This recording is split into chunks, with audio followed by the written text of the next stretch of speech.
તો મહેસાણામાં યુએનજીસી ઓએનજીસીના પાપે ખેડૂતો પરેશાન છે। ઓએનજીસી વિભાગની વધુ એક બેદરકારી સામે આવી છે।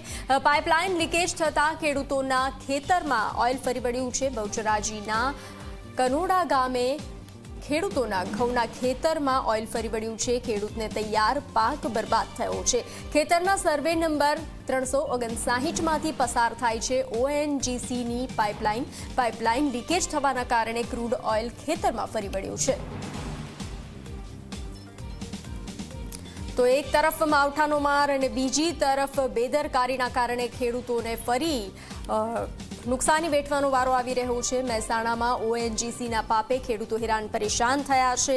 ઓએનજીસી વિભાગની વધુ એક બેદરકારી સામે આવી છે, જેમાં પાઇપલાઇન લીકેજ થતા ખેડૂતોના ખેતરમાં ઓઇલ ફરી વળ્યું છે। બહુચરાજીના કનોડા ગામે ઘઉંના ખેતરમાં ઓઇલ ફરી વળ્યું છે। ખેડૂતનો તૈયાર પાક બરબાદ થયો છે। ખેતરના સર્વે નંબર 359માંથી ઓએનજીસીની પાઇપલાઇન પસાર થાય છે।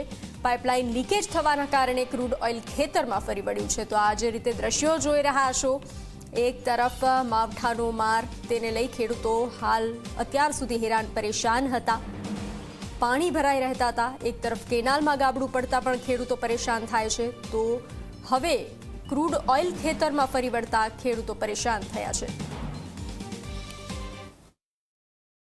મહેસાણાના કરોડાના ખેતરમાં ઓએનજીસીની પાઇપ લીક થતાં ખેડૂતના તૈયાર થયેલા પાકને મોટા પ્રમાણમાં નુકસાન પહોંચ્યું છે। આપણે દ્રશ્યો બતાવવા માંગીશ કે કરોડા ગામમાં ઓએનજીસીની પાઇપ લીક થતાં હાલમાં 3 વીઘા અંદાજિત જમીનમાં વાયેલા ઘઉં જે છે તે તૈયાર થઈ ગયેલા ઘઉં હાલમાં જે છે તે બગડવા ગયા છે। આપ જોઈ શકો છો સંપૂર્ણ જે છે તે ખેતર ઓઇલથી ભરાઈ ચૂક્યું છે। બાજુમાં જે પગદંડી ચાલવાની આવે છે ત્યાં સુધી ઓઇલ ભરેલું હાલમાં જોવા મળી રહ્યું છે। કેટલા સમય પહેલા આ પરિસ્થિતિ થઈ અને શું કોઈ અધિકારીઓ અહીંયા જોવા આવ્યા કે કેમ, અને કેટલું નુકસાન થયું?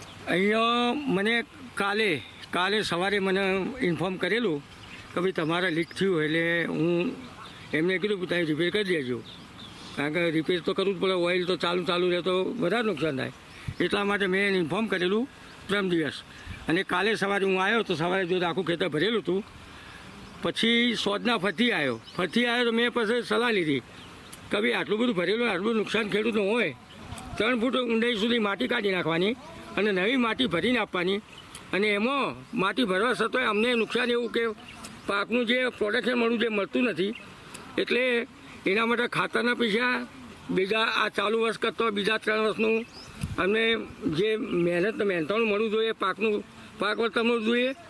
મેં આજે 3 વીઘા ઘઉં આવેલા છે, પણ પાક કરતો જે માટી ઉઠાવવાની અને જે માટી નવી નાખવાની એમાં ખર્ચો આશરે 30-35 લાખ રૂપિયા જેવો મને દેખાય છે।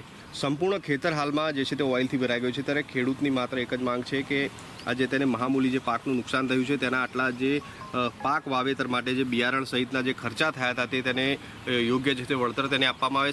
સાથે આ જેટલું ઓઇલ અહીંયા ભરાયું છે તે એટલું અંદર પણ ઉતર્યું છે, એટલે 3 ફૂટ જેટલી માટી જે ખોદીને તેને નવી માટી નાખી આપવામાં આવે, જેથી તેનું નવીન જે છે તે ઉત્પાદન જે સારું થાય। ઝી મીડિયા, મહેસાણા।